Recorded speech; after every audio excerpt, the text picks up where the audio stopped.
just have to use common sense and critical thinking. Common sense, common sense, common sense, common sense. Critical thinking. Common sense would tell you, dude, I don't know. I can't draw this shit in crayon for you. Right? It's like, I'm asking you to use common sense. You can keep saying critical thinking, but when I ask you what the Muslims are doing that indicates that they are a threat to this country, the answer I get is they do marriage in a different way, in a voluntary way that's not illegal.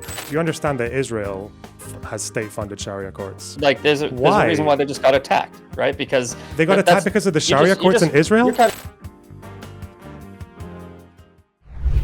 And good afternoon, ladies and gentlemen. Yes, I said afternoon. This is an oddball, but this is a UK special. Thank you for joining us. I am Sarah the Raging Tomato here, bringing to you live another debate. The topic of the day is, does immigration pose a threat to the UK?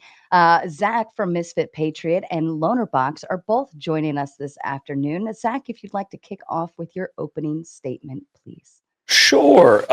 Yeah, so this isn't like a topic that I normally discuss, which is why I think this would be a good debate. You have the American and just our view from it versus Lonerbox, who actually does live there. So I'm interested to hear him, sort of explain his position, because as far as my position, which is the position of many people in America, is we see the UK as sort of a cautionary tale of what we shouldn't be doing as far as allowing in migration, because we hear about all of the statistics and crime and what have you. I'm going to go over a few of them that I looked up here. We got foreign nationals in the UK make up 12% of the population and represent about 12 to 13% of the prison population.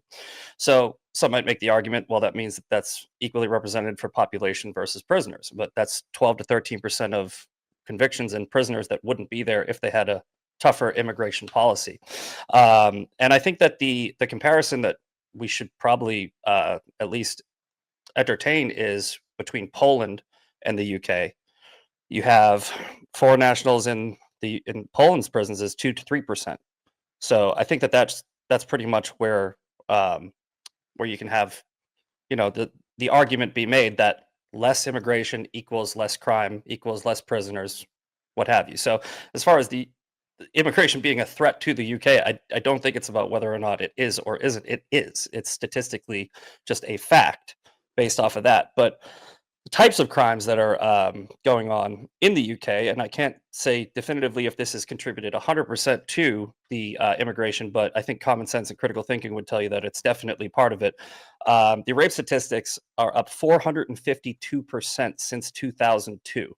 Now, they claim that this is because of better reporting, but that's a huge increase, and I don't think that the amount of accuracy in reporting would bring it up that much. 6.6 million, it says here, and in Poland, 800 to 900,000.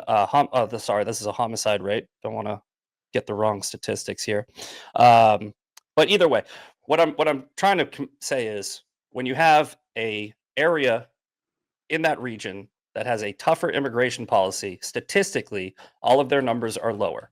So if that's the case, then I would like to hear the argument as to how it's even an argument that it does not pose a threat. I think that the argument that Lonerbox might try to make is it doesn't pose that big of a threat, or try to excuse the threat, or maybe explain away the threat.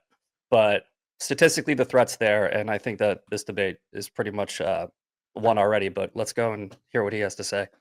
Thank you, Zach. And Lonerbox, to you, please. I probably don't need to do much of a long statement. If we're going to talk about if there are just any issues at all with having immigrants in the country and you want to call that a one debate, that's fine. I think I'd rather have a more slightly nuanced conversation than that. The truth is that immigration does bring some challenges to the country. The question is whether or not those challenges outweigh the issues that come with not having immigration in a country. It seems to be that Western liberal democracies that have growing capitalist economies almost always decide that they would like some level of immigration. It just depends on how much and in which areas.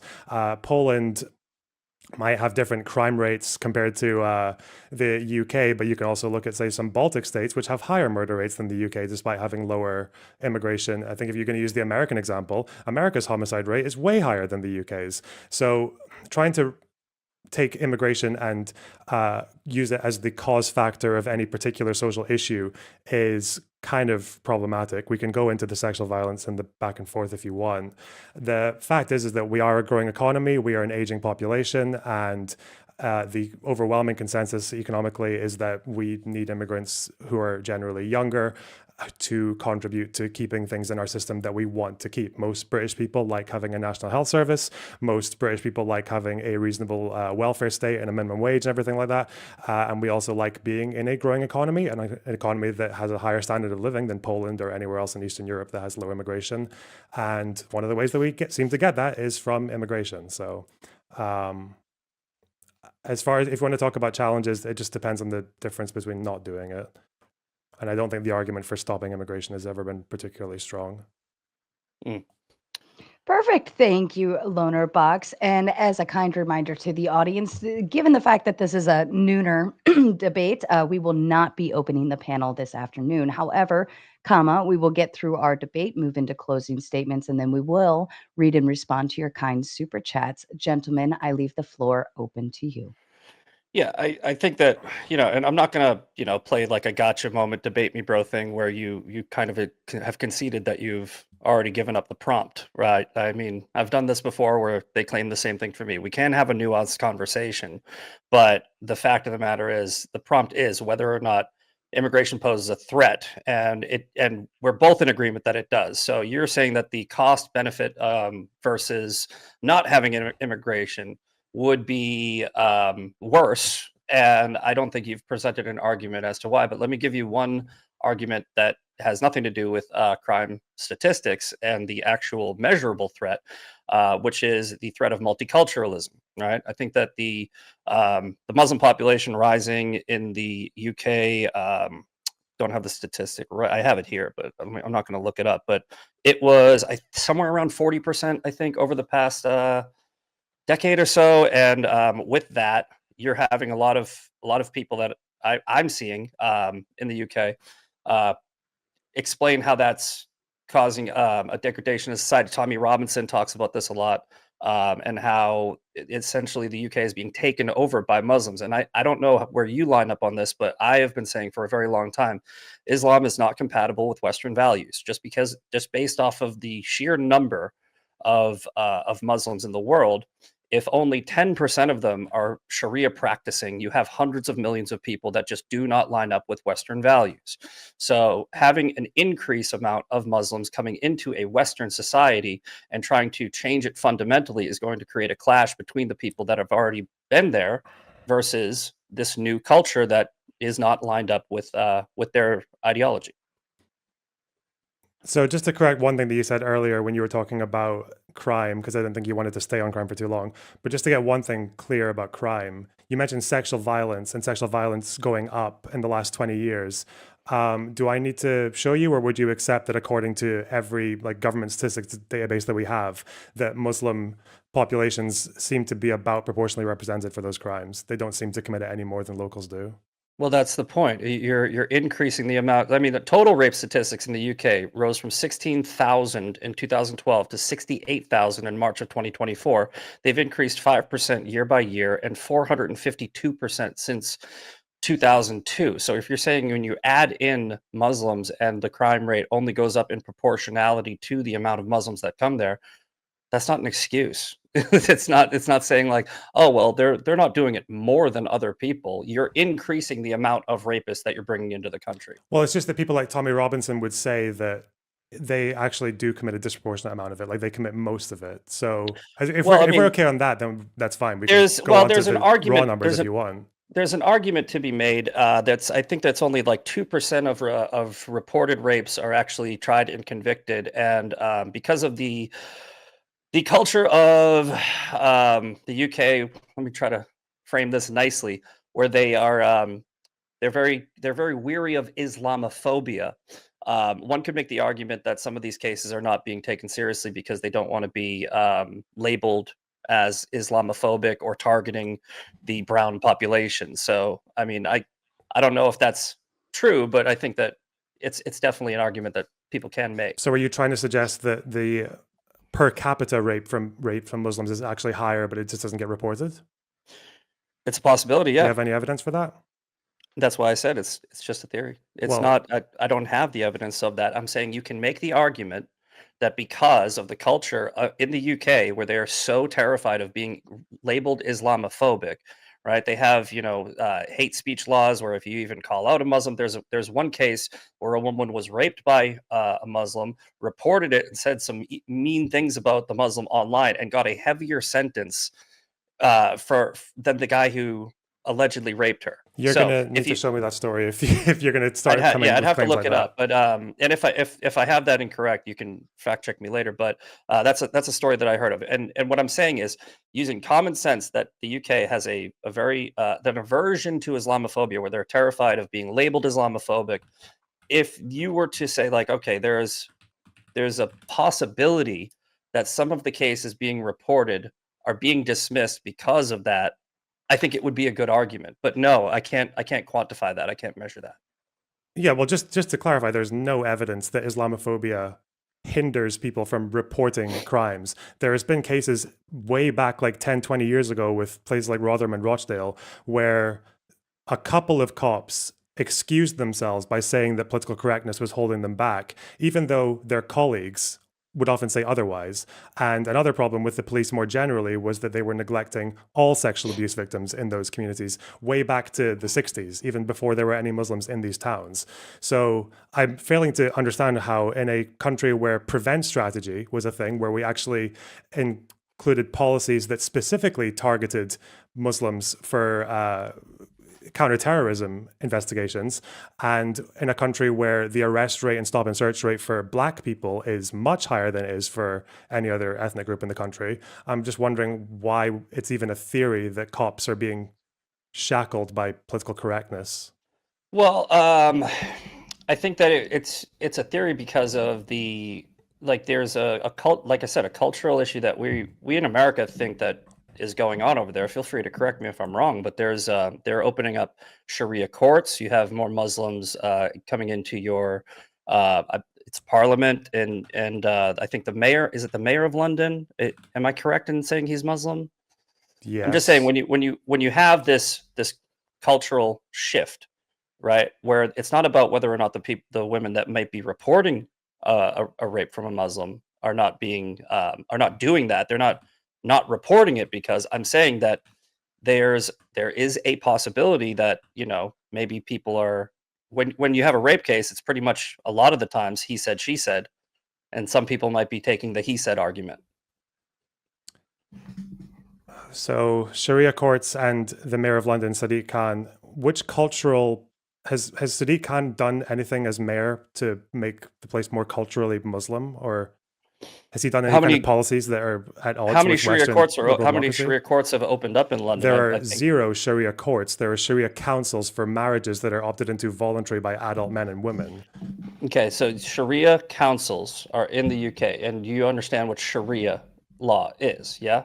I don't think you do if you're acting like that's a big problem. What do you think these Sharia courts do? Sharia. So the imposition of Sharia law in a Western civilization is not a problem. What do, depends on what you mean by Sharia law. What do these councils do, I'm asking you? Well, I mean, the practice of Sharia law, it views women as second-class citizens. It has the ideology of these Islamic practices that are essentially widely um, barbaric. There's just the entertainment of it, right? Sharia council in a Western civilization, you don't see a problem Well, with that. that's why I'm asking you what these councils do, because obviously treating women as a second-class citizen, discriminating, that's illegal. You can't do that in this country. That's against the Equalities Act. Well, if Barbaric it's practices, I mean, are they stoning people to death? That's illegal as well. they So do what that do these councils do? in Sharia practicing nations, they still in 2025 stone women to death. Yeah, some Yes. of them do. Does the Yeah. UK? Some Do these councils exactly. in the UK do that? My entire argument is some of them do it, and you're bringing that culture into your society and saying, "Well, we're going to be different." Like, no, There, it's going to be, no matter whether or not you bring in 1%, 5%, or 10%, you're bringing that in and thinking, "Oh, what could possibly go wrong here?" there are Christian countries that where it's illegal and punishable by death to be gay, but regardless of that, Sharia Which courts, which Sharia ones? councils, what did they do? I'm asking you for the third time now. What did the Sharia councils in the UK do? I don't know. I don't know. Like I said in my opening, So why I'm are you giving you an bringing up and appealing to American. the umbrella term I'm of talking about Sharia Sharia, the law? practice of Sharia law. If there's a Sharia council, we can assume that the people on the Sharia council practice Sharia law. Yes? What is Sharia law to you? What does that mean? Do you want me to look it up? Like, I mean, Sharia law is just pretty much well known by most people. It's a practice of Islamic law, right? Islamic law and doctrine supersedes the doctrine of the laws of the land. So That's if a Sharia Muslim law. comes to you and tells you that I practice Sharia law, I have to assume that they are doing every single law in the Quran? Do I have to assume that? That's what it means. Yeah, that's what Is Sharia that law what means. is that what most Muslims are doing then? When a Muslim tells you that they You- practice Sharia law, they are We're not following talking about every single most. thing in the Quran. We're talking about no, not talking about most. Most Muslims ignore the doctrine of the Sharia law, but they don't call themselves Sharia practicing Muslims. Yes, they do. Not the I can ones that find you about practice Sharia 20 law. in the next 2 hours. I can find you about 100 by tomorrow afternoon of Muslims who say they practice Sharia law, but they don't stone people to death. So you're Or saying they, that some places like what is it? It's Iraq where you can have a child bride at like 9 years old is a Sharia law practicing country, but then you have the like Saudi Arabia, and they have a more loose interpretation of Sharia law. But in both countries, you could still be stoned to death for violating Sharia law. So what and I'm saying is, you're having a society, you're having a legal framework for for radical Islam, and you're saying as long as they ignore the radical parts of it, then we should accept it. I am arguing against that. I'm saying you just don't have Sharia at all.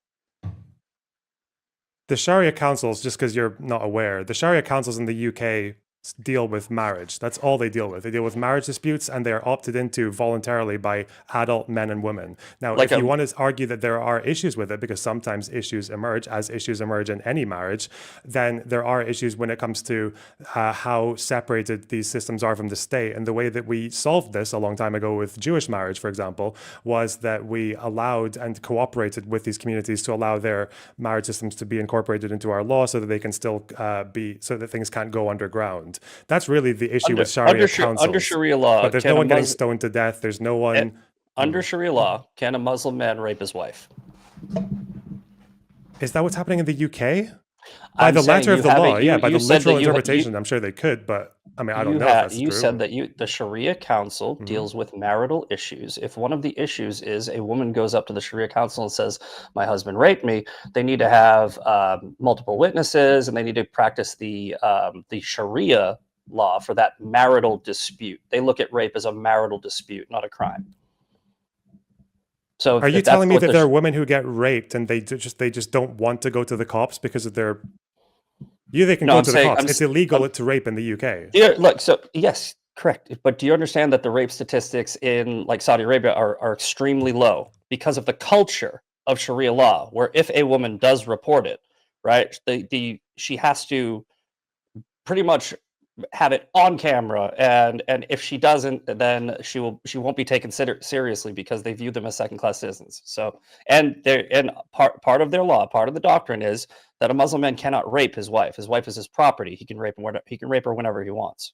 Well, it's a good thing the Muslims in the UK are ones who either they themselves or their parents or their All of grandparents them. came from a country where that was much more easy to do, and they came to a country where it was illegal to rape your spouse. So again, unless you can show me any evidence at all that there is some kind of permissibility of rape happening in the UK that's significantly different to Muslims than it is to locals, you can show me, but it Well, doesn't what's bear the out in the point of crime the Sharia? stats. It What's the doesn't bear point of the out. Sharia council then? The point of the Sharia council is because Muslims, like Christians, are human beings. They adhere to some parts of their faith literally, and other parts they don't. So Hmm. there are Muslims in the UK who seem like they want to use Sharia councils for marriage. Some, not all of them do. Some of them do civil marriages.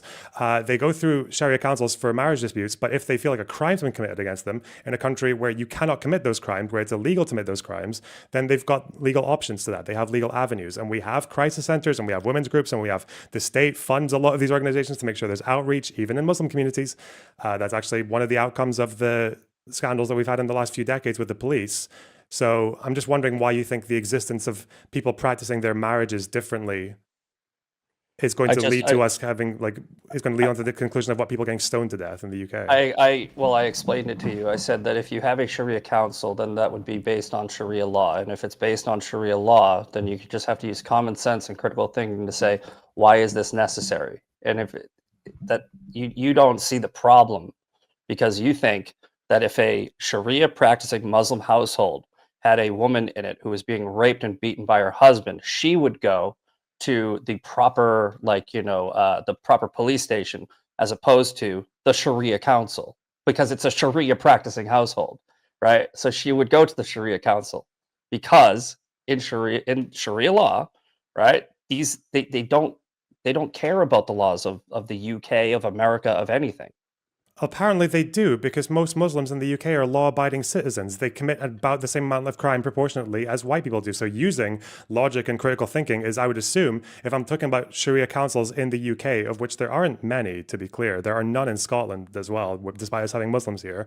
I would look at those and I would see, what are they actually doing in those courts? If they're not doing an overall imposition of Sharia law, and they seem to just be dealing with marriage disputes, and they do communicate with the state as well, and people are allowed to go in there and interview people and ask questions about them. The scandals that come out of here are people sometimes in underground situations being unfair when it comes to marriage disputes and things like that. And then again, that becomes a civil or a criminal issue.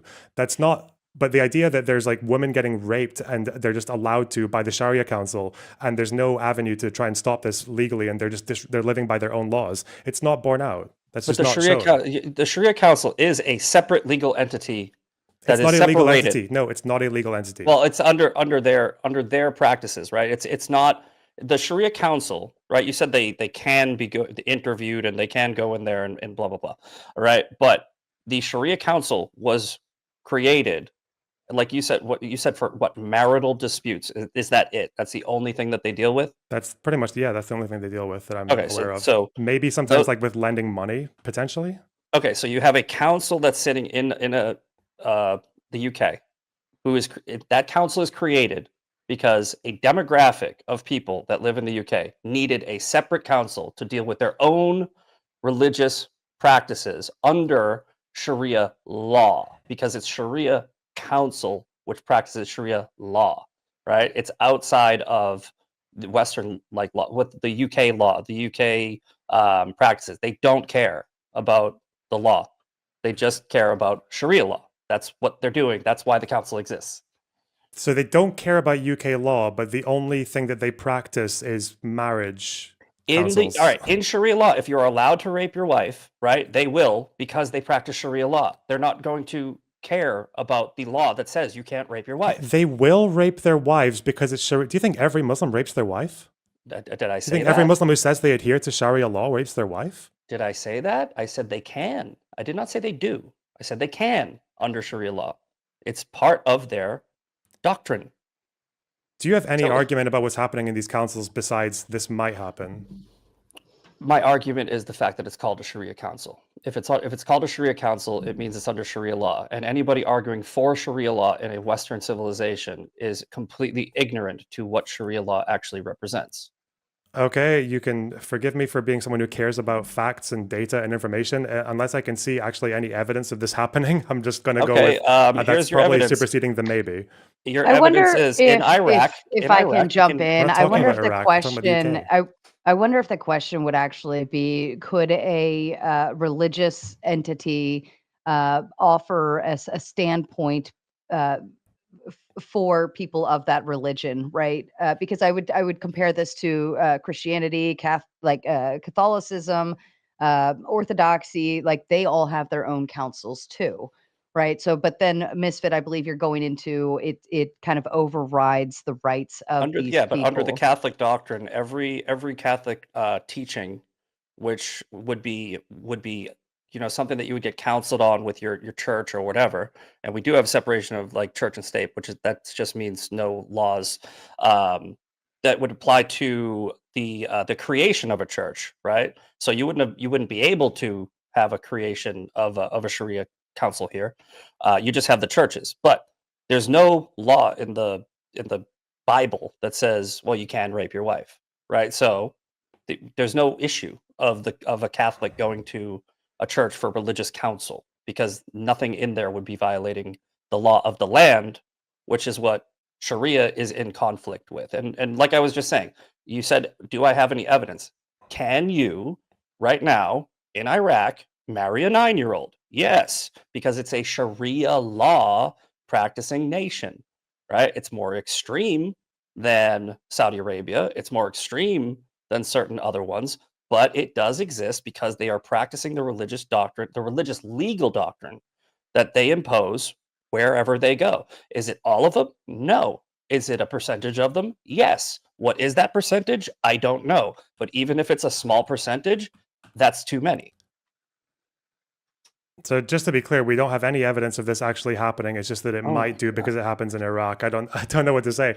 The You argument said that of the argument of no evidence. I love this argument. It's just like freaking COVID. It's like, oh, no evidence, no evidence. I'm giving you the evidence. I'm giving you the evidence. I'm saying Sharia law exists. We can all agree on that. That's the evidence. In Sharia law, you can rape your wife, you can marry a 9-year-old. That's the evidence. This is not contested. That's my evidence. What you want is you want me to give you a specific like case that I can pull up where I don't need to. I just answered your question. Yes, the evidence is Sharia law does not align with any Western value system or any legal framework in any Western nation. And you're admitting that they have Sharia councils in the UK, which would follow Sharia law. It's crazy that we're even it's getting into crazy this. that you introduced this topic and you didn't even know what the Sharia councils in the UK did. You just said I the word don't need Sharia to. like it was a buzz term. If you think they don't care about British law, by the way, why is it that the majority of sheikhs in these Sharia courts in these councils are actually willing to bring themselves under in conjunction with British law in the Marriage Act? Why do they want to do that? I'm sorry. When did they do this? In the same way that Jewish people in the UK, that Jewish marriage is recognized by the state. So that means that the Jewish councils, the state basically cooperates with the Jewish councils to set a nationwide standard on how to conduct marriage and marriage disputes and how marriages are conducted.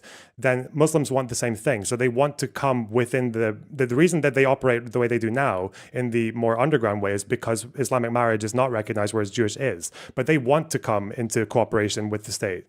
That's what they're campaigning for. Most of them want that. So if they don't care about British law, why are they literally trying to bring themselves closer to British law? Like, it doesn't make any sense. You don't know what you're talking about. You don't know anything about these councils. No, it's not. It's not a secret that that Islamic Muslim communities want to integrate into the political system of the places that they're occupying. That's kind of that's been done here. It's been done in the UK. It's done everywhere they go. What I'm saying is that their religious beliefs do not align with Western values. So I'm saying you shouldn't do that. But right? you're aware that if they did integrate their marriages within the Marriage Act in the UK, that means it would be easier for Muslim women to get a divorce than it would be in the underground system, right? Or they could essentially make it more, they could bring it closer, the entire system closer to their practices, right? So How?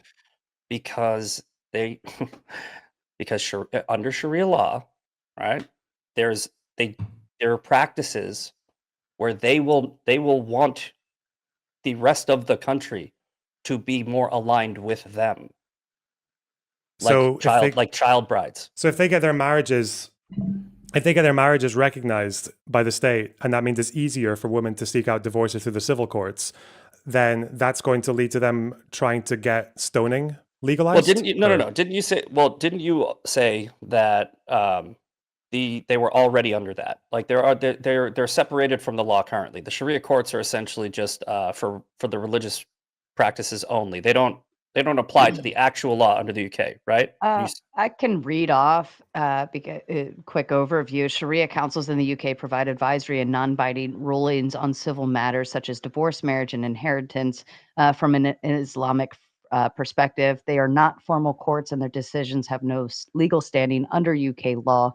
Instead, they serve as voluntary forums for Muslims to seek advice and resolutions they align with their faith. It does say that they are provided as a guidance council to the UK government. That was a piece of it, but everything else is just dealing with stuff on the home front and offering guidance. Yeah. So my point is, if they want to get integrated into the law in the UK, that would be bringing the law in the UK. They would want to bring the law that's in the UK closer to their values, and you're arguing that that would mean that it would go in the opposite direction. Well, have Right? we It's gone like, closer to Jewish values because we recognize Jewish marriage as a minority? Is Israel closer to Islamic values because they recognize marriages that are conducted by sheikhs in the Arab villages? I'm not understanding that comparison.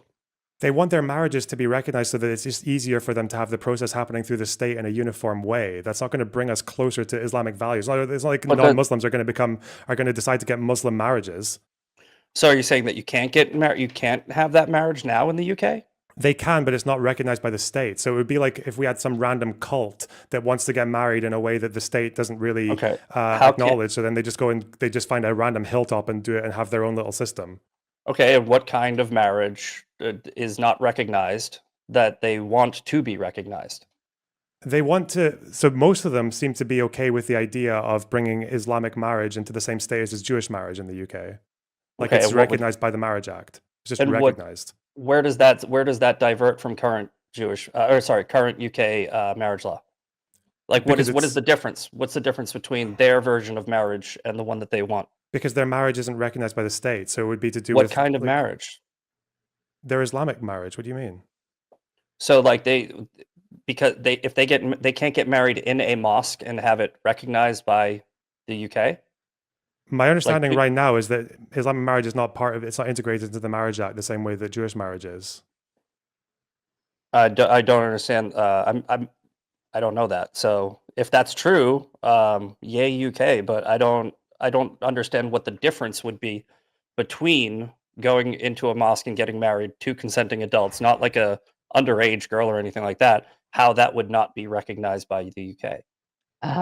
Quick pull up here. An Islamic marriage ceremony, or nikah, I might say that name wrong, is not legally recognized under UK law unless the couple also has a separate civil ceremony. The UK's Marriage Act of 1949 does not include Islamic marriages, meaning that without a civil ceremony, couples are not legally married and do not have legal rights and protections of marriage, such as financial, so on and so forth. Okay. Yeah, and I would wonder what their argument is for that, right? I mean, is it potentially, I don't know this, I'm just asking, but is it potentially because of under Sharia law, sometimes they view marrying, 15-year-olds as part of their doctrine, their religious doctrine. You're saying that's why it's not recognized? I'm asking if it is. No, why, if that were the case, why would most of the sheikhs in these councils actually want to integrate into the Marriage Act? Because if they get integrated within the Marriage Act, there is no way that it's going to recognize any marriages under the legal age, which I think is 16 in the UK. Yeah, that's what I'm asking. So I don't know. they want that, as in they want more. It seems like state neither of us input. know why. No, Neither of us know why. I'm wondering. I think it's just because they're not holding like a specific ceremony and applying at the registry. So I feel like this could be resolved if they just a civil ceremony must be performed at a registry office or a religious building licensed for civil marriages. So are Yeah, they I mean, just not what would be the big deal with just applying? what would be the big deal with just going and registering and doing it the way that's part of the process of the country that you're in? Why do they need their own, or why do they need to get integrated in? I don't understand. So I don't think you know the answer either, because otherwise you would have told me. But Well, I guess because we it's can just find because out people why. don't. It's because people don't want to get two marriages. It's because they don't want to get married twice. Yeah, When I they'd know, but rather if I their go, marriage was already recognized, and probably because it's an equality thing, because Jews get their marriages recognized in the UK. yeah, I mean, I don't know. I mean, I just think it's weird how it's like there's a separate Muslim marriage that they don't want to just go to the courthouse and get the paperwork and then do their Muslim ceremony. I don't know. Probably because married couples tend to get different protections from or benefits from the state as well. Like I think it'd be easier to get like child support and things like that potentially, or NHS things would be contingent on marriage in some ways. Sure. But in any case, it's also the fact that, and again, some sheikhs will say this, is that they want it to be like a uniform system, which would help them as well. Well, they already It's have just a uniform streamlined. system. You just get married under the law of the land that you're in. Well, It's like that's kind of I mean what you uniform do when for you're in a different country. I mean When uniform you're for in a Muslims. different country, you go and you do the process of the country you're in. Or you do your own religious groups process like the Jews do in the UK, like with no problems. Mhm. Well, I mean, the Jews are following the law. The law says that they can. And how? Because they campaigned to get their marriage rights recognized in the UK. They weren't always. And that's currently Okay. the process in the UK. I don't really know Yeah. what the argument is against doing it. It worked for Jews, it will work for Muslims. Let's see. I'd like to hear their arguments. I mean, Okay, we've but yeah, spent a lot of as far time as kind of like circling the drain on that thing that you didn't even have any well, I think evidence for it it was being an stemmed issue. from it was stemmed from the issue of multiculturalism, right? And again, I'll make the argument again, right? There is enough of a problem with Islam where even if it's only 10%, that's a big problem, and it doesn't it's not compatible with Western values, right? So if you only have 10% of these people who are like, I want to follow the Quran to the letter, right? Then you have Iraq, right? Which is marry 9-year-olds and stone women to death and what have you. They're following Sharia law to the letter, right? But then you want to bring that system and into a civilized nation and say we're going to have our own courts where we can follow Sharia, where we can get counsel on Sharia law, but we want to separate it from the system that's in place here in this country.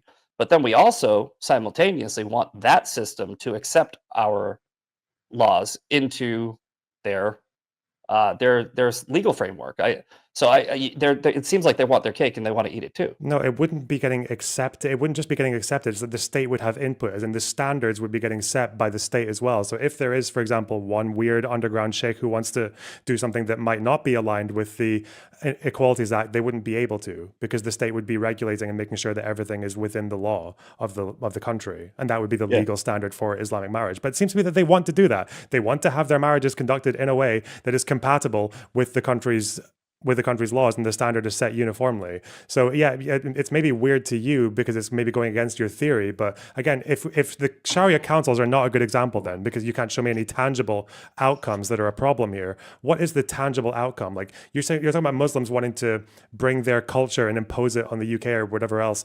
Are they? Who do they? Muslims in this country mostly vote left, right? They vote center left.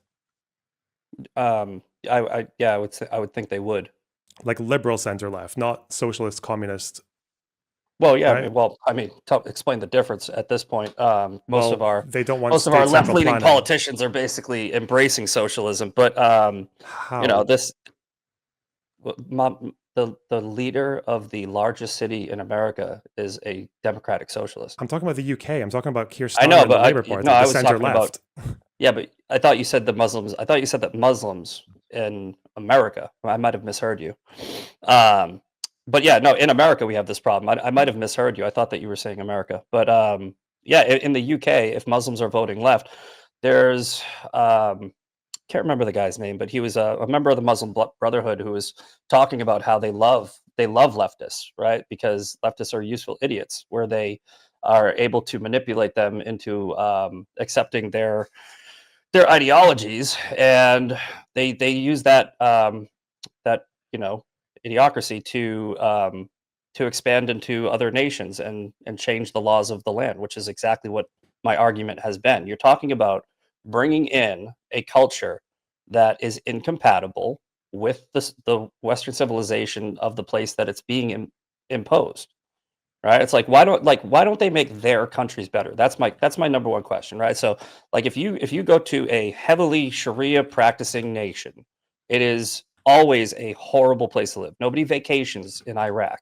So if you're talking about embracing that same failed ideology and that failed legal framework, then you're just inviting potential for failure. That's my argument. Okay, so the leftists that the Muslims vote for in the UK as well, I guess they're the useful idiots. So which law is there any single law in the UK that we have changed to accommodate Muslims in a way that's incompatible with Western liberal democracy?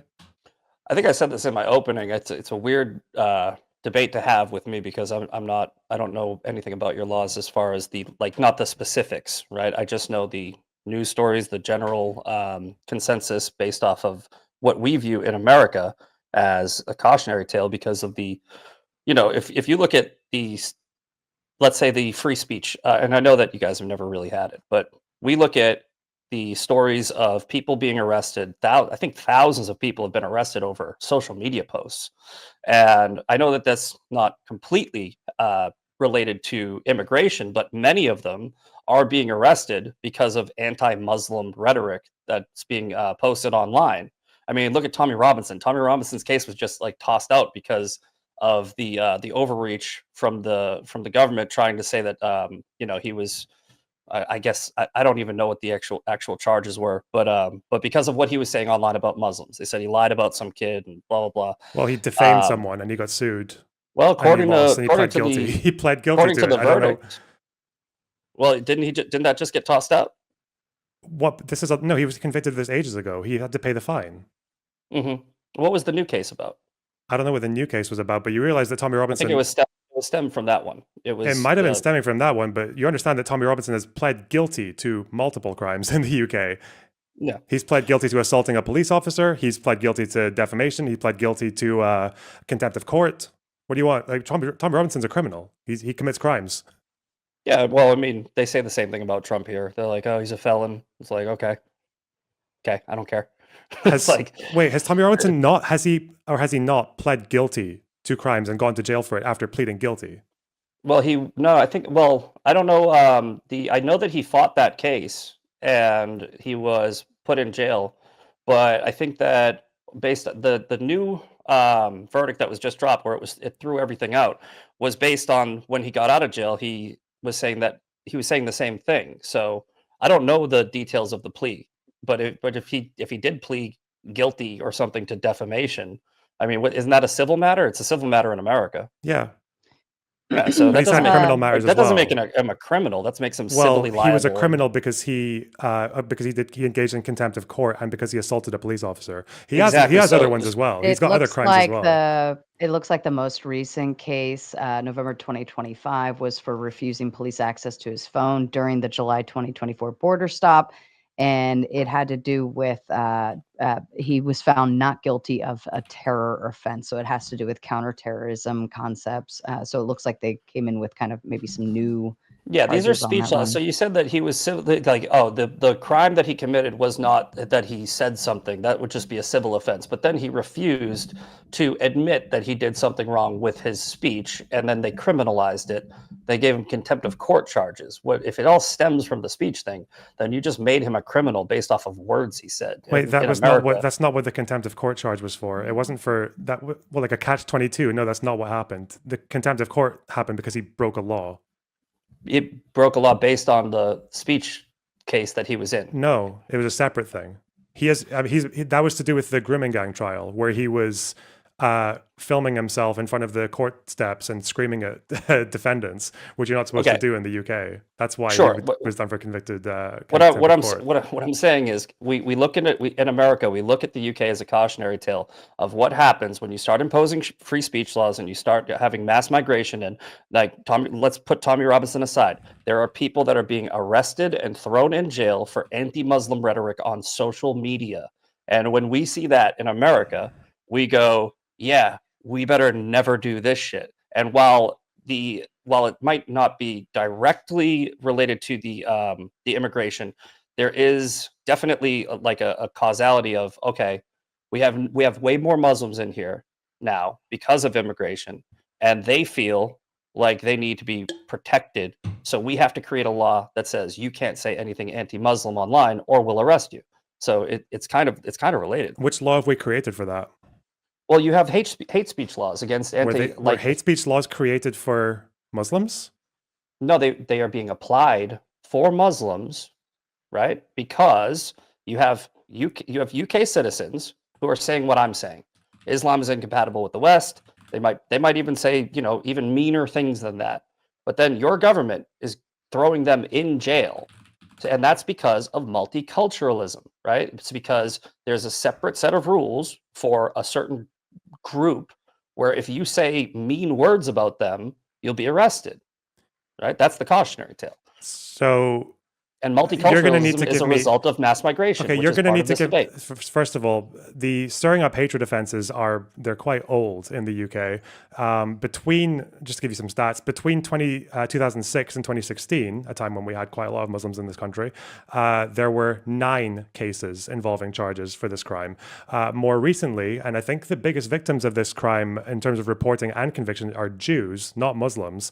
It was something like 50 in a year. So Last stats I looked at, it was something around 1,000 total arrests under the hate speech laws. Now, this could be for Muslims, it could be for something else. My point is, when you embrace multiculturalism and you have laws in your country that are labeled hate speech laws, you're going to have people arrested because there's multiculturalism that they don't agree with. So they're saying things about the other culture and being thrown in jail for it, right? So mass migration contributes to that. That's common sense. So people are getting arrested for saying Islam is incompatible with Western values? I can look up specific cases if you want, but yes. I need a specific case, because I guarantee you it is not that easy to get arrested and jailed for speech in the UK. We don't have First Amendment, but we do not have it to the point where we're just making new laws to accommodate the sensitivities of Muslims. That's not a thing that we do here. All right, UK. I'm just going to type in arrest for hate speech, anti-Muslim in the UK. Let's see here. There's one example here of in July 2025. Sorry. Yeah, recent arrests. Hemet Koskan. The Quran burning case. Okay, the Turkish guy. I think it was just this year. He burned a Quran outside of the Turkish consulate, shouting anti-Islam slogans, and he was charged under Public Order Act Section 4A for intentional harassment, alarm, distress, motivated by religious hatred. Convicted in June of 2025. Then there's the unnamed CPS distress to Islam charges. Then there's a few more here. I'm not going to, go through every single one of them, but what I'm saying is it does happen. I pulled up the UK police have made numerous arrests for anti-Muslim hate speech and related offenses, particularly in the aftermath of significant public events like in August 2024 riots, which led to over 1,000 arrests related to anti-Muslim unrest. Many individuals have been charged and sentenced, especially for posts made on social media. That's the one I looked up. It was over 1,000. I believe it was over 1,000 arrests related to that one incident. So if you're saying that you think that multiculturalism mass migration does not increase multiculturalism, which leads to people being arrested for hate speech based off of the opposing culture, you have that story right there where it's like over 1,000 people have been arrested for anti-Islam rhetoric in the UK. And so I'm just making sure we don't get things muddied here. So for one, usually when you see these cases, and I don't agree with all of them, we can go into the free speech argument if you want, but for a lot of these cases, you can find someone who is convicted of social media posts or whatever, stirring up hatred. But then you can look at what these social media posts were. There was one from a few years ago where a guy was on social media, but his posts were him saying, go kill all the Muslims, and then distributing terrorist manuals, okay? I think that would even probably pass the Brandenburg test. There are some forms of speech that even in the United States, you can get in trouble for with the law, right? If you're engaged in incitement. Now, when it comes to the UK, you're saying that there are people being arrested under Public Order Act for Quran burning, which I don't agree with. I like First Amendment. I think we should have it. Sure. One question: who passed the Public Order Act? When's that come from? Well, no. Look, I'm sure that you guys I'm sure that they made a case for why that person was in violation of the law. I'm not saying that they aren't in violation of your laws. I'm saying your laws are going to create the laws arrest. have a problem. Yeah, there's problems with the laws, but who passed the laws? I don't know. I don't follow your. The laws your were passed by conservatives. They were passed by majority white conservatives. And again, this goes way beyond Muslim immigration. We've had blasphemy laws and laws against sectarian songs being sung on buses and in public ever since Sure. the 1800s. Okay, we've had laws about communicating offensive material in the post, like by sending letters to people that have offensive material in it, and that's been illegal since like 1880. And most of these laws, like Public Order Act and the obscenity laws and the offense material that goes with that, dates back to these very old laws. So Islam did not I'm make not us. arguing the legality. Well, you're arguing that multiculturalism caused this. Multiculturalism did I'm not saying it force adds our to it. politicians to be shitty about speech. If you want a First Amendment, make the argument for having that in the country. Probably a lot of Muslims would agree with that, because Muslims get in trouble with the law as well for speech. Like people who do Palestine protests get in trouble for sometimes doing things that might be incitement, other things that is definitely not incitement. So if you want to make a free speech argument, yes, but we don't need Muslims out of the country to have better free speech laws. The people who passed these laws were passing it when this country was 99% white. Hold on. The debate prompt is illegal immigration, or is it illegal immigration or immigration? I can't remember what the prompt is. Does immigration. immigration Does pose a immigration? threat? Okay. So the debate prompt is, does immigration pose a threat to the UK? I am telling you why. When you allow mass immigration and create an environment of multiculturalism in a society that has hate speech laws, that is going to increase the amount of people that were there being arrested for said hate speech laws, which is a threat to the people of the UK. They are no longer allowed, and you'd argue that they were never allowed to exercise their beliefs that you should not bring in a different culture that they don't agree with. Okay, so the problem you're with the threat That's a is that threat. if immigrants come into the country, the threat is that laws that existed for over 100 years before the immigrants came here might be applied to people unfairly. That aren't part of that country and aren't part of that culture. That means that the culture that is being immigrated in is a threat to the people that are there. Why not just change the law? Why not just change Why the free not? speech I think you laws? should. I think you should. But Do what we I'm need saying immigrants is out of the you country to need do that? under the debate prompt, I'm telling you the threat versus what you like. The threat that immigration poses is when you embrace multiculturalism in a society that has one culture, you input a whole bunch of other people from a different culture, and then the people complain about it. They're getting arrested for it. Those people are UK citizens. That's a threat to the UK. This is not up for debate. They are being arrested. It's like saying we should have stopped Irish immigration to the UK because some people might get falsely accused of sectarian violence and they might go to jail. No, well, fix the laws, man. Come on. That's not a serious argument. What are you talking about? Under the current laws, the embrace of mass immigration is a threat to the people of the UK, considering they are being arrested for criticizing the culture that is being imported. Okay, quick question. Were those laws a threat to people before any of the immigrants came? The laws were in place, yes. Okay, so the laws are a threat regardless. But if you take away the mass migration, those people aren't going to be complaining about the mass migration that doesn't exist. Therefore, they won't be being arrested for criticizing it. That is a very weak excuse to try and stop migration. It's like, yeah, if Irish immigrants hadn't come to the UK, then some people wouldn't have been victims of sectarian violence. But that's not usually a good reason to stop an entire group of people from legally coming to the country. I'm telling you the threats that multiculturalism imposes. You don't agree with them, but they are threats. They're threats to the people who live there currently, and they're essentially having to pander to a different group of people that is being imported en masse over a short period of time. They're exercising their contempt for that. They go, hey, we don't want this, and then they're being arrested. That's a threat to the UK if I've ever heard one. So I don't. Do you think you might not like it, but that is a threat.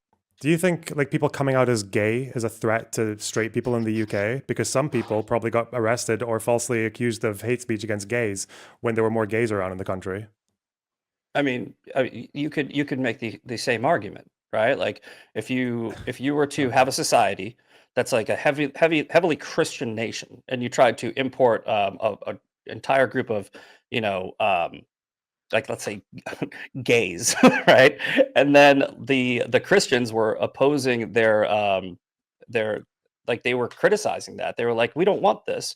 And then you started arresting the Christians. That would be a threat to the Christian nation that you just imported all of those people to. And is that a good reason to stop people from coming out for being gay? I didn't say it was. I'm saying that if you're asking what is the threat is you have a culture that is being punished for the new culture being brought in.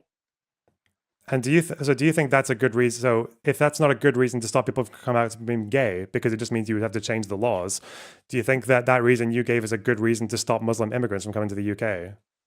Well, I think that it's a false equivalency, right, to compare Muslims to gay people, because there isn't a significant portion of gay people who are practicing a religious belief that is essentially incompatible with Western civilization.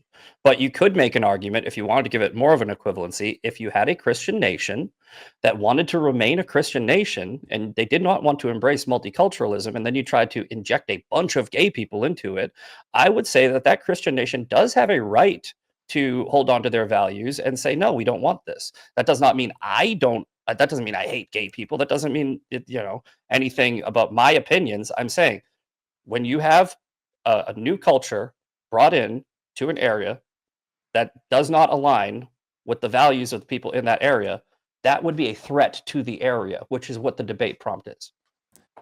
If you're gonna, okay, so you're not. Are you trying to make the argument though that we should stop Muslim immigration to the UK? Do you believe that?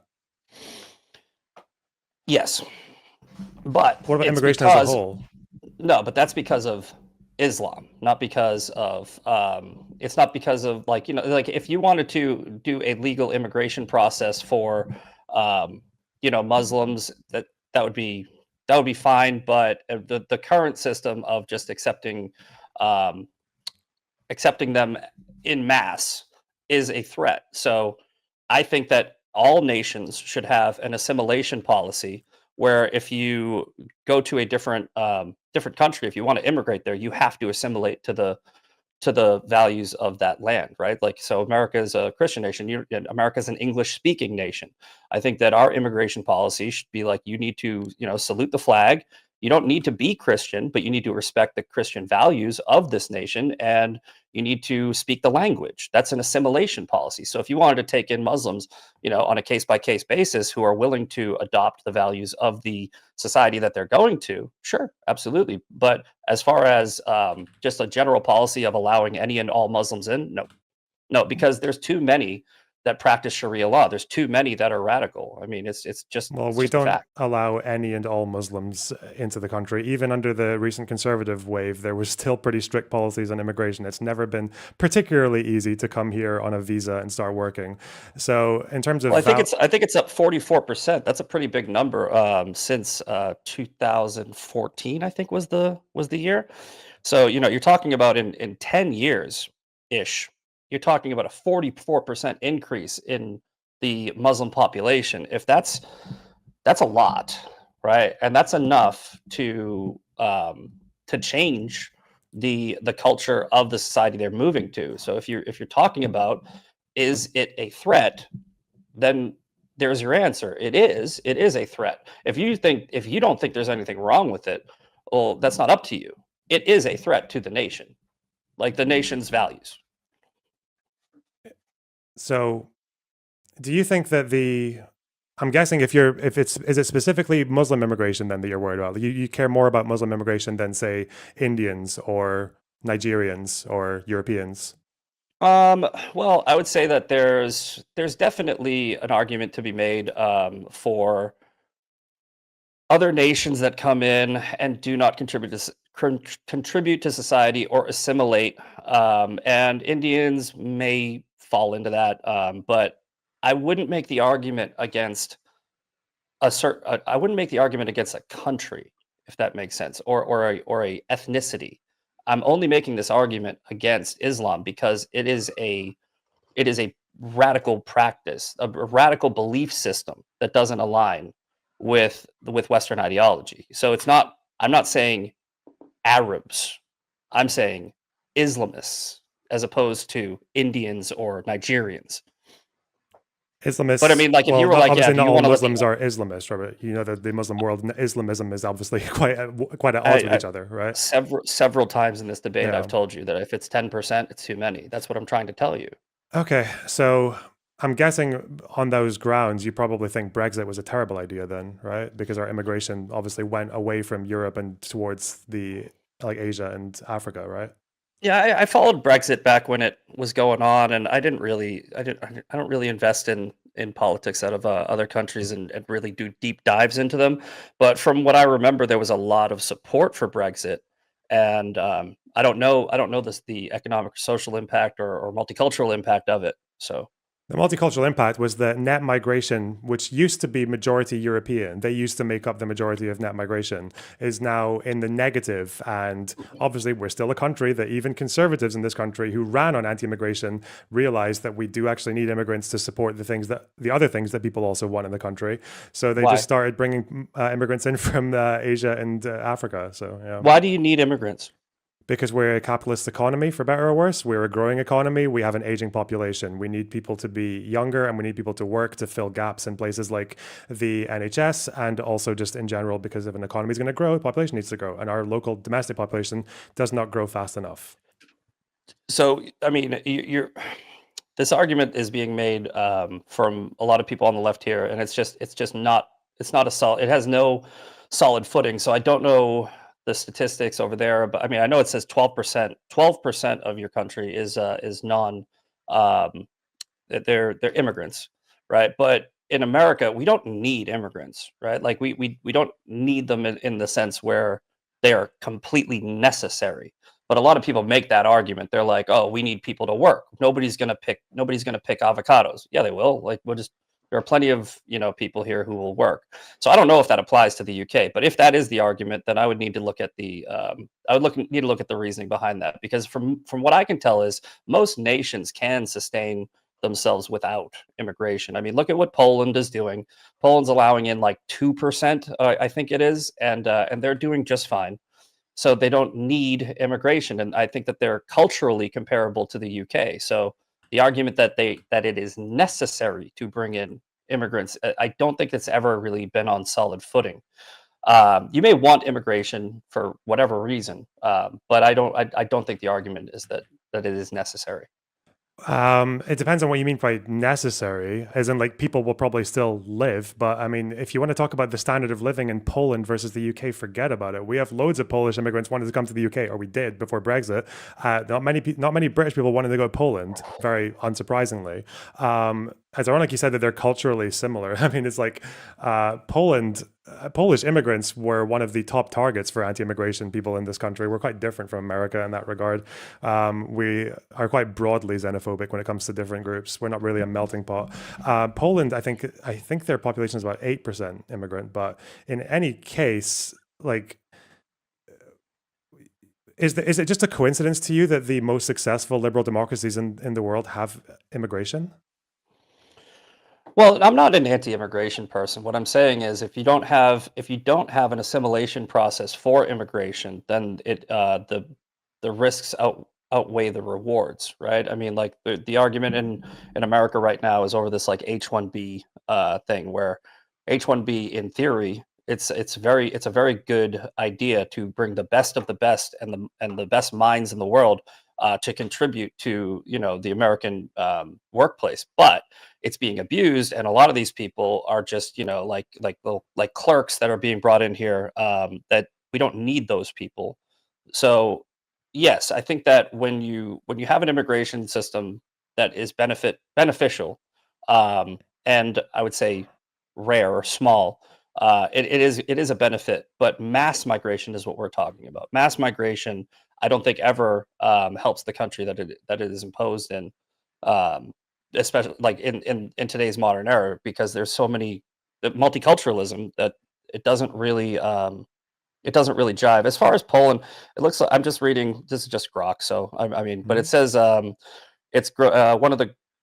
of Europe's fastest growing GDP has roughly doubled since 2005, driven by foreign investments, exports. There are challenges like healthcare access and regional disparities, but it would be placed in the development index as very high. So, I mean, I don't know where you're getting your stats for Poland being like a bad place I to mean, live. Poland's not, I'm not saying Poland's a bad place to live. I'm just saying that compared to the UK in terms of standards of living, we absolutely annihilate Poland. Like that's the reason that when we had the European Union, lots of Polish people came to the UK. Very few British people went to Poland. Hmm. That's not surprising. And in terms of in terms of standards of immigration, I mean, I'm guessing you sound like you'd be perfectly okay with the Labour Party's policies because you have to earn quite a lot to get a visa working in the UK now under his policies. The English standard, that's actually been increased. You have to be able to speak a reasonable level of English to immigrate to the UK. I think the only exception that we make now, it used to be care workers and healthcare. They're taking it away from care workers as well. Everything else is higher income, like high skill. So dependence, that's come down as well. It's a lot harder for students to bring their wives and kids over to the country when they immigrate. So you're saying that in the UK you have to speak English to be an immigrant? So there used to be a particular standard until just this year, and it's been increased. It used to be a fairly low standard. It's just gone up recently. So just this year? Yeah, but you still had to have there was a minimum. It's just been increased. Okay. Yeah, I mean, like I said, I think that my argument is if you embrace multiculturalism and put in a lot of people, I think 12 to 13% is a lot of people into a nation, especially over such a short period of time. When you increase the immigration by, or sorry, not this, I'm confusing statistics, but when you increase the immigration by, I think was 44% over 10 years, you're going to create problems in that nation. I would say that that's mostly common sense. As far as multiculturalism goes. But then my other argument was to look up the statistics of crime, and I think that the rape statistics are very problematic. I mean, 452% increase since 2002 Again, is not, you cannot demonstrate how that's attributable to the immigrant population. That's because we're much more politically correct now. We're much more woke about issues with sexual violence. It's much easier to speak up about it now than it was 20 years ago. Sure. Yeah, I mean, I've pretty much made all my arguments, man. But I mean, I don't think I've changed your mind. I don't think you changed my mind. But well, I'm just curious what you think. Like, so you keep on appealing to things like values and ideology and incompatibility. But I'm just wondering, what are the overwhelming majority of Muslims in the UK? What are they doing that's incompatible with British values? Like, what's their day-to-day life like that makes it difficult for them to coexist with us in this country? Well, you keep going back to the majority. I've already conceded that the majority of Muslims are perfectly fine. There's nothing wrong with being a Muslim, right? But if you are looking at the statistics of how many Muslims, which follow a religious doctrine of, some form of Sharia law, those Muslims cannot be integrated into society. And since there's no real way to separate them, and knowing that you guys are already imposing Sharia councils in your in We're your not country. imposing them; they're voluntary. But okay. Well, there are Sharia councils in your country, right? I think that common sense would tell you a Sharia council means that they follow Sharia law, and Sharia law being normalized in a Western society is a threat to the society. Yes, I understand that if you say the scary word and don't ask any questions or elaborate, then it sounds scary. Yeah, but when you look into what they actually do, it's I guess the Sharia councils in the UK don't seem that scary because they haven't done anything that you've been able to demonstrate that's a problem. The demonstration is in the name. Okay, well then, okay, yes, they have all else equal, they have a scary name, but apart from that, it's fine. Yeah, they have a scary name that it suggests that they practice a scary law. That's like if I was to say like there was a fucking terrorist council in the UK, you'd be like, that's scary. Yeah, it's a scary name. Okay, if the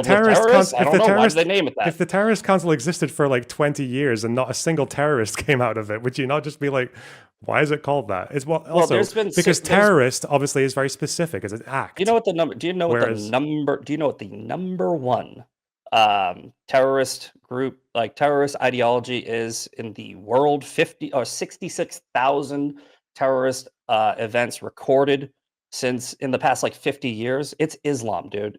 They're fucking dominating on terrorism. So when you say I want to normalize a Sharia practice in my country by saying, well, it's just a name. It's just a Sharia council. I think most people. I think that most people are going. Yeah, maybe not. So. Listen, I maybe mean, it's my you might not look colonial. at it as a problem. I think most people do. Listen, maybe it's my colonial mindset coming in, but I think British people are intelligent enough to notice that just because it says Sharia, which is a very broad term, can be applying to anything from people doing suicide bombings and teaching a bunch of people that's okay, or it can also mean how you manage your marriage, and it can also mean how you engage in lending practices or how you do inheritance. And I think if it's the latter, it's probably less of an issue, probably not really that much of a problem. I think a lot of people assume that Sharia is like a charcuterie board where you can just pick out the parts that you like. No, that would be the Muslim faith. Islam and Sharia, they have to follow it very strictly because I mean, it's the law. It's like if they're practicing Sharia, they're practicing all of Sharia. They're not practicing some of it. Okay, well, I have lived in a Muslim country. I've been to Muslim countries. I've been to Muslim majority neighborhoods and spoken Have to you many people lived in a who. Sharia country? Yes, I've lived in the Emirates. Yeah. Well, the UAE is that's like Sharia light. So you do have a good argument Well, I there. thought you followed all the laws if you were Well, Sharia. they do. I mean, you can still be stoned to death. I mean, the rape statistics in the UAE they're so low because women won't report them because they fear being stoned to death. There's a lot of consolidation in like the major cities where it's like they're tourist centers, and then so they're really sort of loose and relaxed on some of their enforcement. But then if you go to the outskirts, it's pretty much the same thing as it is everywhere else. It's like I said, it's Sharia law is not something to be taken lightly, and the places that practice it, religiously, like Iraq, that's a place that I'm sure that you wouldn't want to live. So there's a lot of reasons. I'm just saying, don't flirt with it. There's a lot of reasons. Okay, as far as flirting with it goes, as I was about to finish my sentence, I'm still yet to meet a Muslim ever who has said that they practice Sharia law that practices all of it, including all of the 7th century shit. Maybe they're all just kind of like a little bit idiosyncratic, or maybe it's just that's how it works. But I mean, as far like, so really like. In the UK, remember, Sharia courts are voluntary.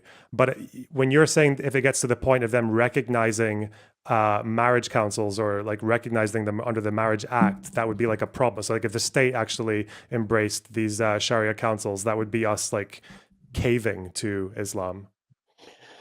Yeah, I think I've been pretty clear on this. I think it's a slippery slope, and you just you don't start normalizing it. You call them something else if they're not Sharia. If they're really not Sharia, don't call them Sharia. If they are being called Sharia, they're probably Sharia. And if they're Sharia, then it's something that doesn't jive with Western values. I'd probably rather let the people who practice the faith tell me how the faith works. But do you understand that Israel has state-funded Sharia courts, right? In where? Tel Aviv? In Israel proper. In Israel proper? I mean, I don't know. No, they do. The state funds the Sharia courts. Okay. Because they have well, then there's Muslims who live in the country, right? There's a reason why they just got attacked, right? Because they got attacked because of the Sharia courts in Israel. You're kind of proving my fucking point, right? Hold on.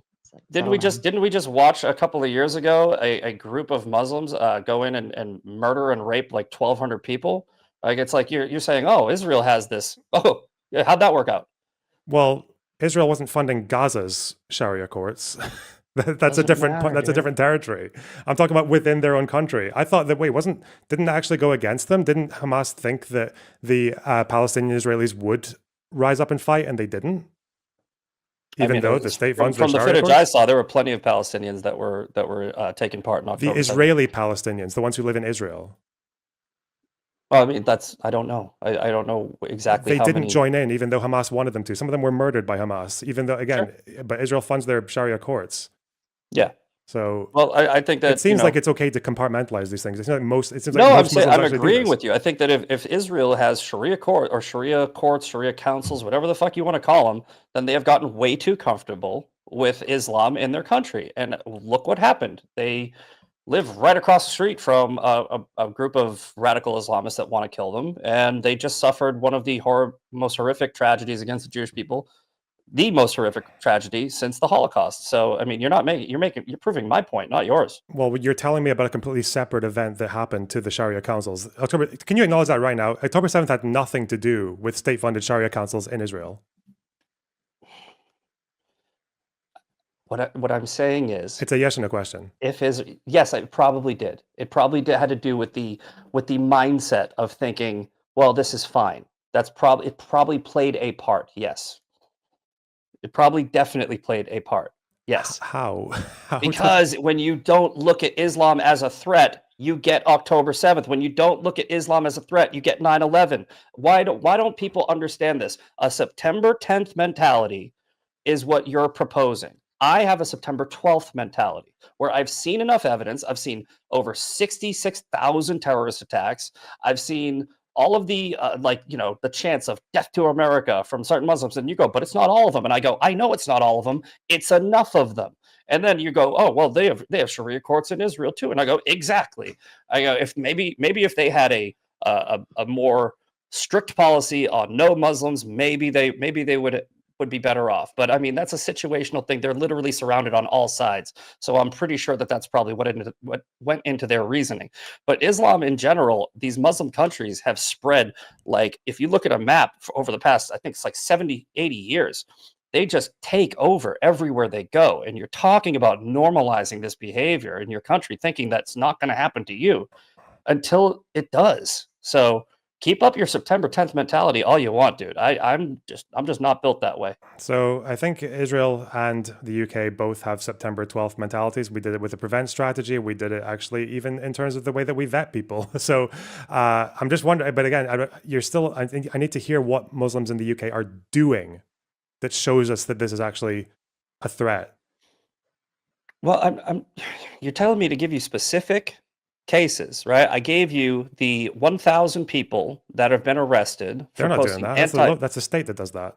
I know, but I'm giving you asked me for specifics. I give you, and then you keep telling me to give you more, right? You got the hate speech laws where people are arrested for anti-Islam rhetoric. You have the Sharia councils that you're propping up, but then you go, oh, but that's not proof. Okay, my proof is it's a Sharia council. Then you tell me, okay, well, the rape statistics have gone up, 452% in the past 20 years, but you can't contribute that to it. You have this and you have that, and I'm like, yeah, dude, I don't know, I can't draw this shit in crayon for you.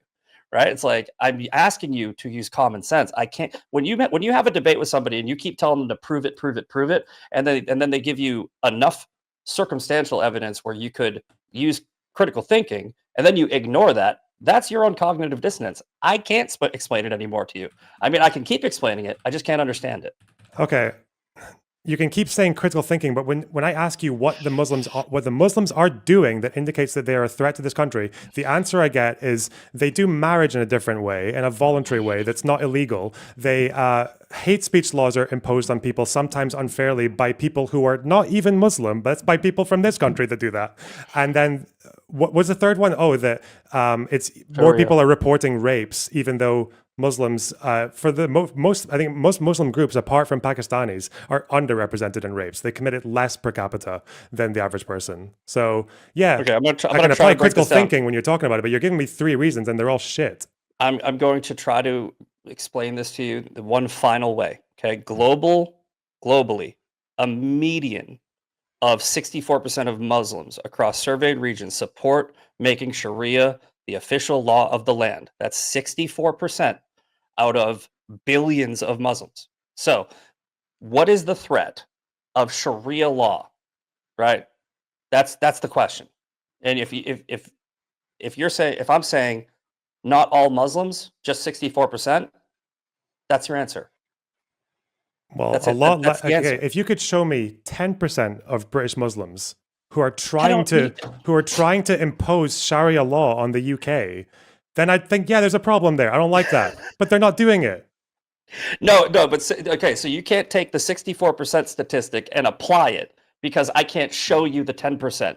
Like right now, right? I'm asking you to take the 64% number and use common sense and critical thinking to apply it. You can't just say things that have no like deductive reasoning and call it critical thinking, and then just that doesn't make it any more intelligent. You're talking about Muslim. It's a very Okay, simple 12 to question. 18, Very 12 to sim- 18%. Let him finish. Central Loner- Asia, Southern Eastern Europe, right? 12 to 18% of Muslims surveyed support Sharia. Right. If I was going to talk about the UK, why do you think immigrants leave the Muslim world to come to the UK, to a country where it's harder to practice orthodox like Islam or robust Sharia law? Why do they do that? Why do they choose here? I have the statistic for you. In the UK, 6.5% Muslim population support for Sharia law is lower than global medians, right? But polls focus on an introduction of aspects of Sharia, and 70 to 80% of UK Muslims report regular prayer, fasting, aligning with Sharia observance, and 43% support a policy exchange, 23% support for some integration into 78% support integration on most issues, broad framing 49%. Younger Muslims have less support at 33%. So you said give you 10%. I'm telling you it's actually much higher than 10%. Can you read that? When you said Sharia, do you see how the examples it gave were praying and fasting? And I'm telling yes. Okay. Because that's what it is to most Muslims in the UK. Let me give you the lifestyle. summary. Let me give you the summary, and this is based on this has pollingreport.uk, has Al Jazeera, it has secularism.org and The Guardian as references. Summary: 64% of global Muslims back Sharia institutionally. UK figures hover at 23 to 43%, often for limited civil roles. So your argument is we're just supposed to take them at their word. It's for this. It's only for the civil stuff. Unless they're actually trying to do it any different, then why wouldn't you? That seems to be what most of them do. Yeah, but enough of them don't. That's my argument. No, where's the enough of them that aren't doing it? If 23 to 43% have a limited 23 to 43% of UK Muslims support some form of Sharia law. Right? Which could mean praying and fasting and doing your marriages differently. It could also mean blowing you up. It could mean both things. Are 10% of British Muslims blowing people up? Bro. Do you see what happens? What happens is every time we go to what they're doing, you cannot show me any substantial portion of them that's doing it. No, I'm giving you global statistics and telling you to use your fucking head and apply it to your country. Well, how do we not? I'm giving you the amount of terrorist attacks under Sharia, under Islam. I'm giving you the case-by-case basis for heavily Sharia practicing. Not the case-by-case basis. I'm giving you the Iraq example versus the UAE example. Both places you can stone a woman to death, right? The really good one and the really bad one. And every time I bring that up, you go, yeah, but what if they're just doing it civilly? What if they're not? What if they actually want to? This is the critical thinking coming. It's like a paranoia. It's just like, no, but I'm saying your argument of what if can be leveled right back against you. Of what if? I'm telling you, just don't do it at all. And your argument is no. Let's flirt with it. Let's see. Maybe they're the good ones, right? And I'm like, maybe they're not. And I just say, don't normalize it. Don't start allowing the opening of Sharia councils. Don't start immigrating people who are part of, or at least connected to, the religious ideology that is responsible for the most terrorist attacks in the world. Don't do any of that. Go on a case-by-case basis for immigration and say that you don't come here unless you assimilate. And by the way, if your assimilation is Sharia, get the fuck out. That's my argument. So do you think we should, these Sharia councils, which are voluntary, we should ban them in the UK? Yes. Under which liberal Western value is that compatible with banning people from doing a voluntary marriage? Let's go with the American example. The American government has an obligation and a duty. It's pretty much their number one duty to protect the people of this country, right? And if they see something as a threat, which a lot of Americans believe Sharia law and Islam is, they should ban it. So Greg Abbott, just this week, banned Sharia in Texas, where I live. And I'm very happy he did it. That's how you do it. You just go, no, right? And then you go, and fuck you if you don't like it. He banned Sharia. What does that mean? He banned Sharia. He banned all Sharia courts. There were Sharia courts getting popped up in Texas. There's a city in Dallas that wants to be a Sharia practicing independent city. He banned all of it. In Dallas, they were trying to become a Sharia independent state, well, with a new law. That's bullshit. But anyway, Look it up. them doing their so they banned people from doing their own voluntary marriage system. Sure, yeah. I'd have to look. I'd have to look at the specifics of the order, but as far as I'm aware, it was the any Sharia council, any Sharia law independent like entity is illegal in Texas now. Yeah, so personally, I'm okay with freedom of religion. I don't think there's any, if a Sharia council is doing criminal actions or anything like that, then you come down at them with the laws that we already have. That is insane to say that we're talking about what's compatible with liberal values. Freedom of religion is one of the most basic liberal values. I don't know why you would forego that. And by your own admission, it's just because they're called Sharia. You cannot demonstrate anything that they were doing. As far as these Sharia courts in Texas, I'm guessing they were also non-legally binding if they existed at all. Yeah, well, that's why he made the law. He's like, they're not legal, so you can't have a separate entity. Now, like the freedom of religion thing, people get this wrong all the time, right? Freedom of religion, it's not its own amendment. It's not its own thing in the Constitution. It's just part of the First Amendment, which makes Congress shall make no law enacting the imposition of somebody based on their religion. Like you can't do that. But when it is superseded by the obligational duties of the government to protect the people from all threats. So you said Sharia is not a threat. It is. That's my whole argument. Is it is, right? And when I give you all these examples, you just say that's not proof, and I can't keep circling this and just going over it over and over and over again. If you do not think that Islam is a threat to Western civilization, then we will never get anywhere in this argument. Again, if we're talking about identifying threats, then there's a reason we have counterterrorism in the United Kingdom and the United States. And they actually do, for the most part, a pretty good job at foiling attacks before they happen. Every couple of months or every quarter, we get an intel report where they say, yeah, we stopped this attack here or this attack there or this thing here. I've never seen it ever. From Islam. It has never pertained to Sharia councils, though. Just because Islam, and yeah, once upon a time, it was mostly from Irish people.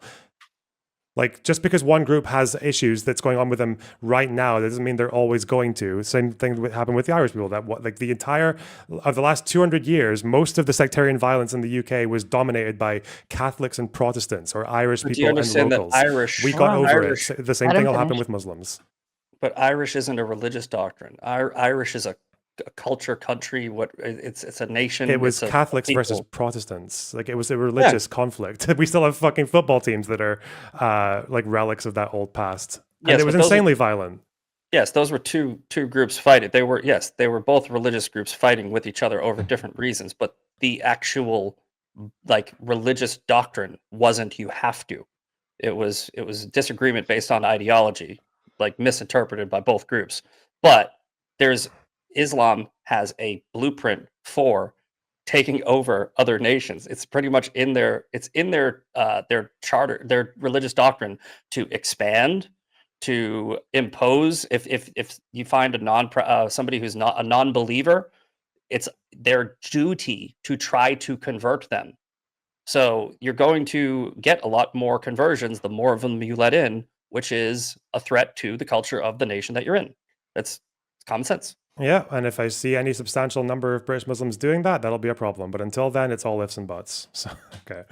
Yeah, it's all ifs and buts until it's 9/11. That's what my whole argument is. But anyway, I pretty much said everything I needed to. Lonerbox, any final talking points or pieces you wanted to go through?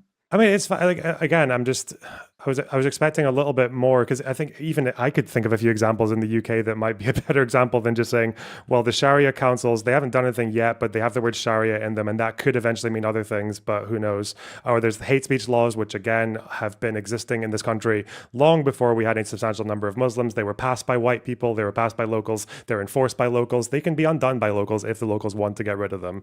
And as for the rape stats, again, people have been saying this for the last 10 years. They've been trying to say that Muslims have some kind of propensity to rape more often than locals. There's never been any evidence of it in this country. The crime stats are very clear on that. So I don't know until I see actually any reason to be scared of 6.5% of the population being Muslim, then no. With migration, is it reasonable to say that most people should or would or could assimilate to the country that they're migrating to and take on their um, guiding pieces and like their societal norms, cultural norms? Is that something we would accept as like most people do that? It depends on which aspect you mean. So obviously, personally, I think although Keir Starmer, I think is probably quite right wing of what most people would expect him to be on immigration with what he's passed. But the language requirement, I think, is a no brainer. It's a good thing that we've increased the standards for speaking English. Most people, like pretty much all of them, speak English anyway. As far as obviously obeying the laws, I don't think we should make religious exemptions for things that are not compatible with our laws that already exist. That would be insane. As far as like cultural practices, that's when people say that they should adopt British values, is always this phrase that we get. I do get a bit hazy on what they mean by British values. I think maybe one of the problems that we've had with integration is that when people talk about getting immigrants to embrace British values, is people don't know what British values are. They don't know what British values they want to impose. I think for a citizenship test, you still have to swear loyalty to the monarch, right? I don't know why that's a given that like republicanism is also a very Western ideal. Like not wanting a monarchy at all is a Western liberal idea.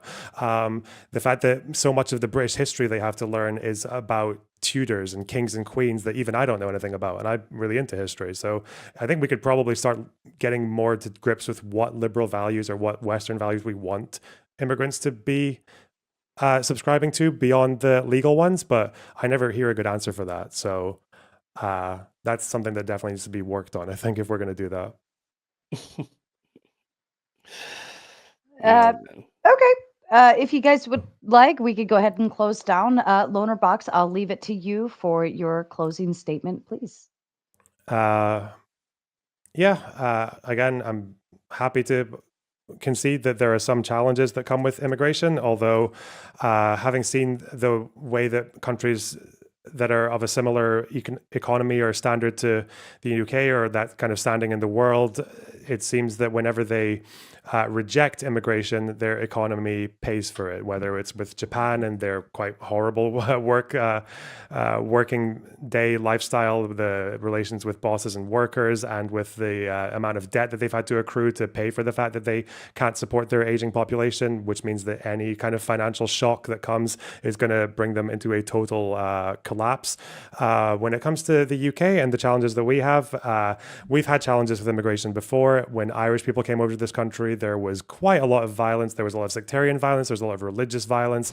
There was actually a lot of racial violence. Irish people were not considered to be the same race as us, and they came in anyway, and now barely anyone can tell the difference. This has also been the same with whether it's Indian migrants. It's even largely been the same with a lot of Muslim migrants. A lot of Muslim migrants, the more radical ones that you get have been a recent thing, largely from second or third generation immigrants who undergo a kind of like identity crisis. And it's especially with a lot more of the middle class ones, because they don't really identify, believe it or not, they practice Sharia, but they don't identify with the complete, like by the letter, following every single step of it that their parents did. But then they also don't really identify with local culture because they feel excluded from it. Because again, the United Kingdom, we've had xenophobia all the way throughout our history of immigration. It's always been a problem. It's always meant that this relation between locals and immigrants has always been quite dicey. And that is something we need to work on, because I do believe in having common liberal values to a degree. Obviously, people should be able to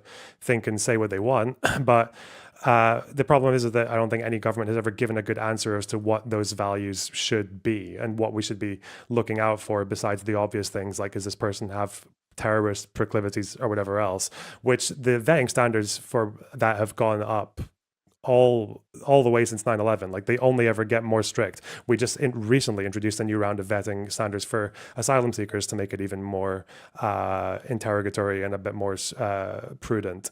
So I don't think these are challenges that are necessarily going to threaten civilization or be too incompatible with Western civilization. It seems that the overwhelming majority of British Muslims, regardless of what some of them might believe or what maybe they're saying something about civil Sharia when they actually mean something much more nefarious, most of them work their jobs. The overwhelming majority of them work their jobs and they have their families and they listen to Western music and everything like that. So I've just never really seen it bearing out of it being a very significant threat, despite occasionally, like any other immigrant group, some of them commit murders, some of them commit horrible crimes, and the law deals with it. And the law hopefully deals with it usually before it happens through counterterrorism and everything else, the same way that we dealt with crimes that came from Irish immigrants. We did not just say that because there's a few bad apples here, we should kick out the whole group. That didn't make any sense back then, doesn't make any sense now.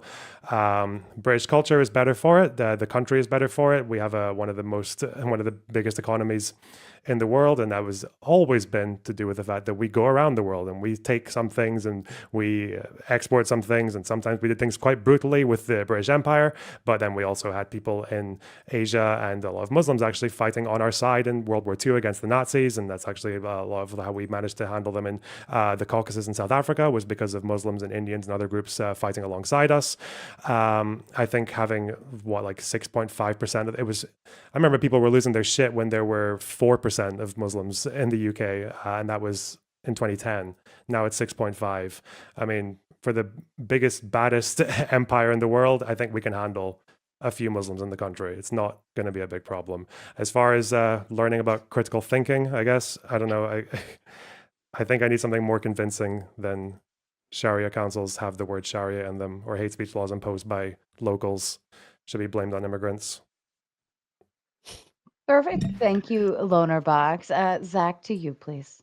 Yeah, it's pretty easy closing. He admitted that he says it's a threat, right? He's like, oh, it's a threat, but the argument is it's not that big of a threat. And then he says, okay, well, unless it becomes a threat, like if you don't show me the terrorist attack that happened this weekend, then there's no threat. It's like I said, September 10th mentality. I made good arguments as to why it is a threat, right? And I'm not trying to hammer him down on the debate prompt, and because at the beginning of this we said we are going to try to get a little bit more nuance. I don't think that Lonerbox understands what I mean by the multiculturalism argument being bad because of the type of culture you're bringing in. Like you said, 6.5% of Muslims out of 12% of non-immigrants, half of your non-immigrants are Muslim. And you said that was a small number. That's, I think that's millions of people, I think, or hundreds of thousands of people.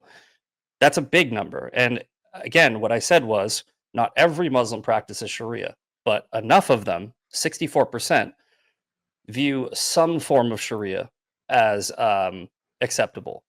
And when you start flirting with that, let's say out of that 64%, only 10% is hardcore Sharia practicing.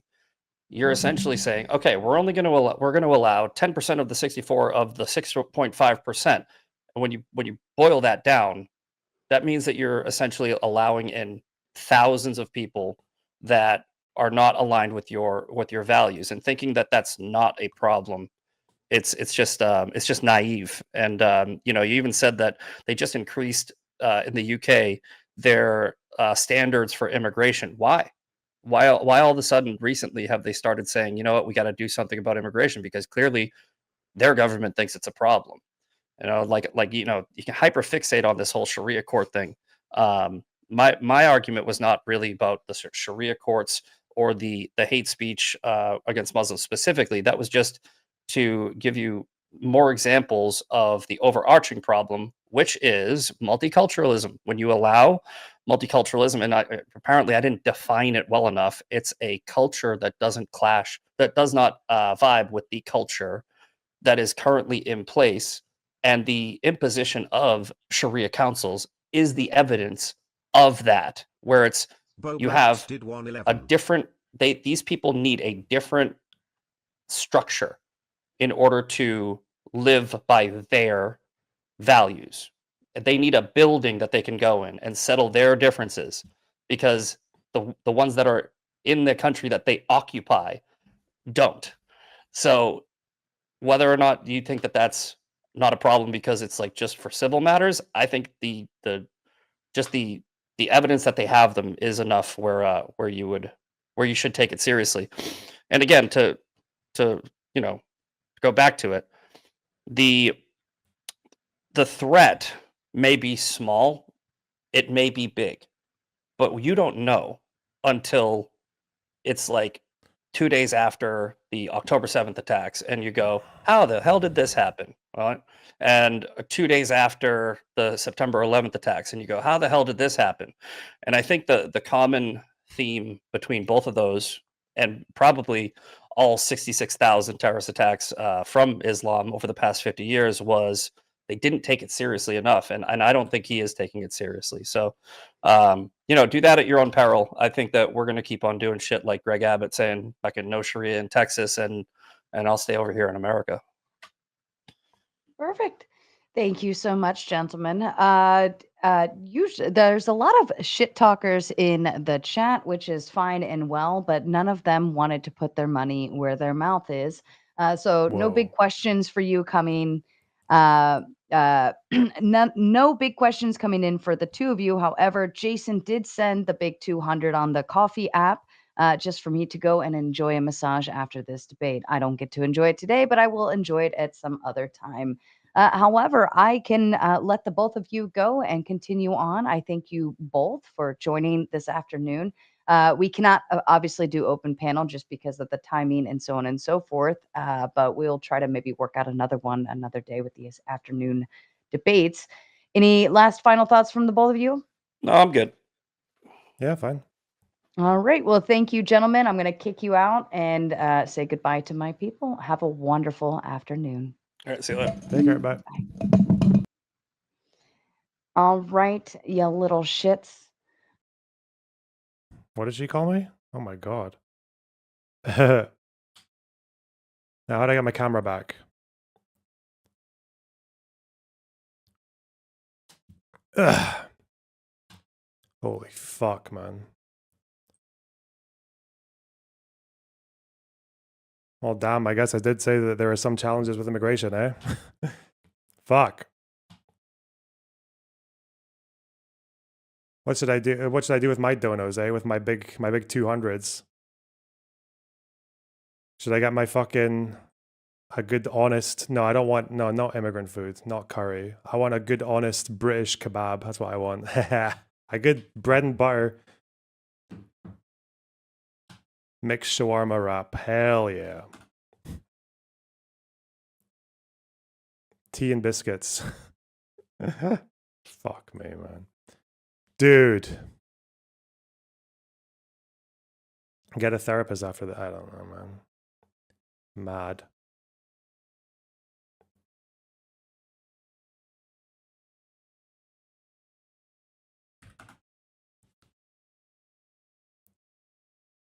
What do we do, man? What the... I need to do more of those debates, though. That was good. I need to do more British migration debates.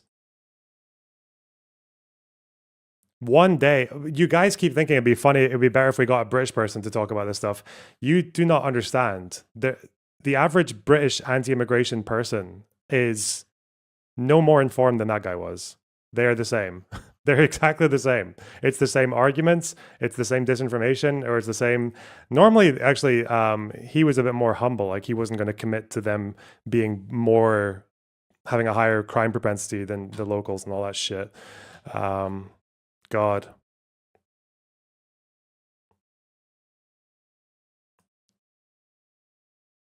I want to see you challenge Sargon. I mean, I have. He knows, and Short Fat Otaku Dev keeps trying to get him to say yes, but he just never does. He's never up for it. Hang on. I did not know that those that those little fucking Sharia councils in Israel were the reason October 7th happened. That's crazy. Motherfucker thinks we stoned women in Iraq. Yeah.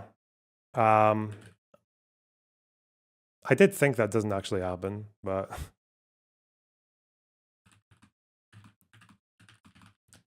one thing at a time.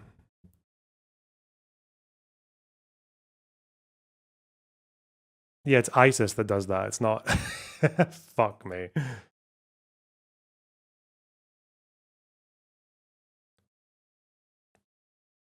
Sometimes it's just too much to keep up with, you know?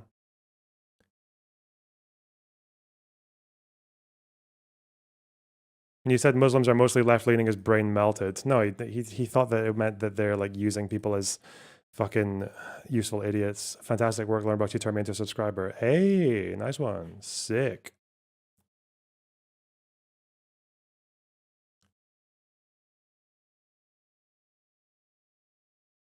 Don't stonings happen sometimes? In Iraq? Don't know. I'm sure honor killings might happen, but I don't think it's like legally sanctioned, right? Yeah, Iraq's not a good example for like an Islamic fundamentalist country. It'd be places like fucking Afghanistan and Iran and shit like that. So much cultural determinism. Yeah, well.